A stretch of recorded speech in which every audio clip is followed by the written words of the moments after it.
છોટાઉદેપુરથી સમાચાર મળી રહ્યા છે। છોટાઉદેપુરથી ગાંધીનગર જતા આરોગ્ય વિભાગના હડતાળિયા કર્મચારીઓને એસટી ડેપોથી ડિટેન કરાયા। તો આજે વહેલી સવારે છોટાઉદેપુરથી એસટી બસ મારફતે જતા 9 જેટલા કર્મચારીઓને ડિટેન કરવામાં આવ્યા છે। તો ગાંધીનગર ખાતે હડતાળિયા આરોગ્ય કર્મચારીઓ કે જે આવેદનપત્ર આપવા જતા તેઓને ડિટેન કરવામાં આવ્યા છે। તો આરોગ્ય વિભાગના કર્મચારીઓની પડતર માંગણીઓની રજૂઆતને લઈને ગાંધીનગર જતા કર્મચારીઓને ડિટેન કરવામાં આવ્યા। ઇમરાન મિર્ઝા, છોટાઉદેપુર।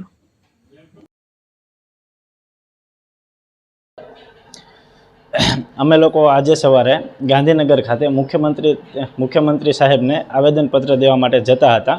તો અમને લોકોને છોટાઉદેપુર તાલુકાની પોલીસ દ્વારા રોકવામાં આવ્યા કે ભાઈ તમે ક્યાં જાઓ છો, પૂછપરછ કરીને અમને લોકોને અહીંયા બેસાડી દેવામાં આવ્યા છે।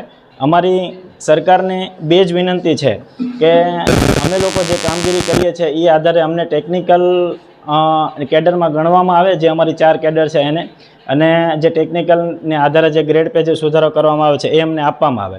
અને બીજું કે જે અમારી ખાતાકીય પરીક્ષા જે છે જે અમારે હોતી નથી પણ છતાં અમારે લોકોને જે દેવામાં આવે છે તો એ ખાતાકીય પરીક્ષામાંથી અમને સદંતર મુક્તિ આપવામાં આવે। અમે સરકારને એટલી વિનંતી કરીએ છીએ કે અમે ગાંધી ચિંધ્યા માર્ગે બસ સરકાર માટે અમારી જે જરૂરિયાત છે ને જે જવાબદારી અમારી જે માંગણી છે એ અમે સ્વીકારવા માટે એટલું એમને આવેદન નમ્ર વિનંતી કરીએ છીએ। વિપુલભાઈ પરમાર।